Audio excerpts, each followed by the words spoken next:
ચાલો મિત્રો, વાનેચા ફેમિલી વોકમાં આપનું હાર્દિક સ્વાગત છે. આજે આપણે સરસ મજાની રેસીપી બનાવવાની છે મિત્રો.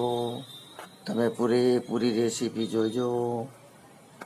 તો ચાલો આપણે રેસીપી લઈને રસોડાની અંદર આવી ગયા છીએ. જે રેસીપીનું નામ છે સરસ મજાનું ગલકાનું રસાવાળું શાક બનાવવાનું છે મિત્રો. જે આપણે બાજરીના રોટલા સાથે સર્વ કરશું. તો ચાલો મિત્રો, તૈયાર થઈ જાઓ. આજે આપણે સરસ મજાનું ગલકાનું શાક બનાવશું અને જમશું મિત્રો. હાલ ચોમાસાની ઋતુ ચાલી રહી છે. સરસ મજાના તાજા ગલકા બજારમાં આવી રહ્યા છે મિત્રો. તો ચાલો હવે આપણે શાક બનાવવાની શરૂઆત કરીએ. સૌપ્રથમ શાકનું કટિંગ કરી લઈએ.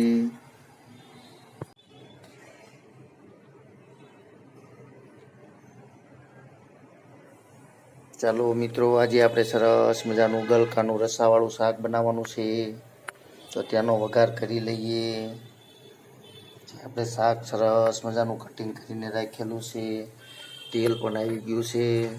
તો ચાલો સૌપ્રથમ રાઈથી શરૂઆત કરશું મિત્રો.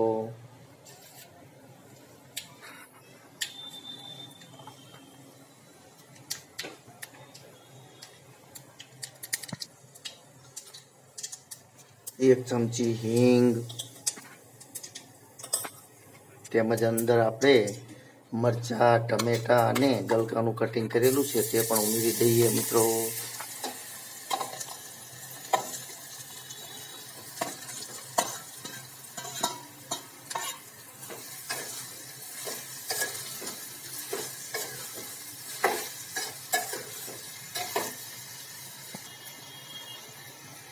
સ્વાદ પ્રમાણે મીઠું, થોડીક હળદર, ધાણા જીરું,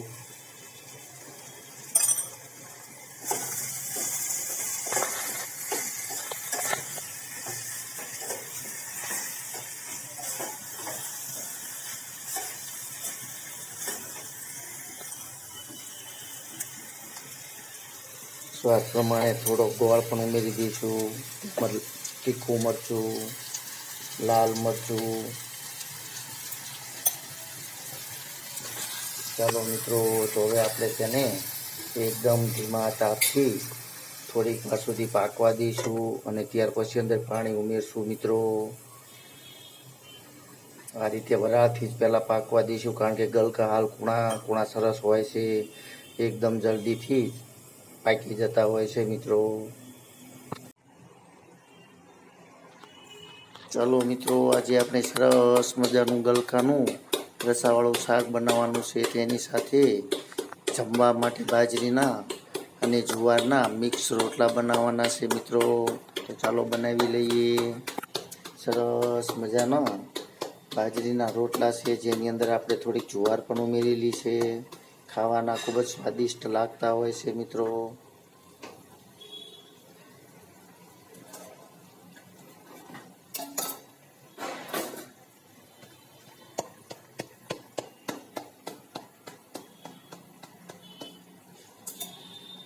આપણું શાક પણ સરસ મજાનું રસાવાળું તૈયાર થઈ રહ્યું છે મિત્રો. તમે જોઈ રહ્યા છો.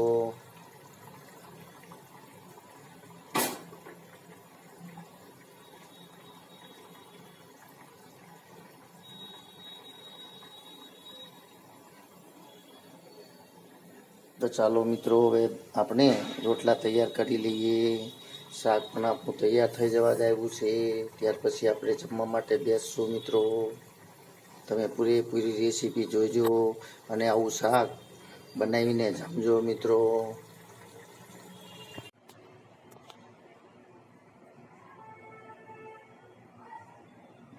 ચાલો મિત્રો, તમે જોઈ રહ્યા છો સરસ મજાનું આપણું ગલકાનું રસાવાળું શાક તૈયાર થઈ ગયું છે.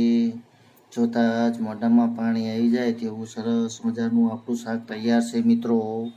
તેમજ બાજરીનો રોટલો પણ તૈયાર છે. સાથે દૂધ છે, ખીચડી છે, ખાવાની જમાવટ છે મિત્રો.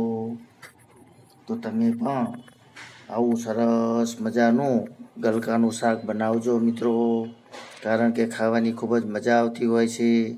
એમાં સાંજનો સમય હોય, વરસાદ ઋતુ જેવું વાતાવરણ હોય, જે વરસાદ આવતો હોય, ખીચડી હોય, રોટલો અને આવું શાક હોય તો ખાવાની જમાવટ પડી જતી હોય છે મિત્રો. સાથે મરચાં પણ હોય છે, અથાણા હોય તો ખાવાની મજા આવે છે. તમે ચોક્કસથી આવું શાક બનાવજો. તો ચાલો મિત્રો, આપણે હવે જમી લઈએ. તમને જો મારી આ રેસીપી પસંદ આવી હોય તો ચોક્કસથી મિત્રો લાઈક કરજો, શેર કરજો અને સબસ્ક્રાઈબ કરજો. તેમજ તમારા મિત્ર મંડળની અંદર મારી એક રેસીપી મૂકતા રહેજો મિત્રો, કે જેથી કરીને આપણે બીજી પણ નવી નવી રેસીપી બનાવીએ મિત્રો. જય યોગેશ્વર ભગવાન, જય માતાજી.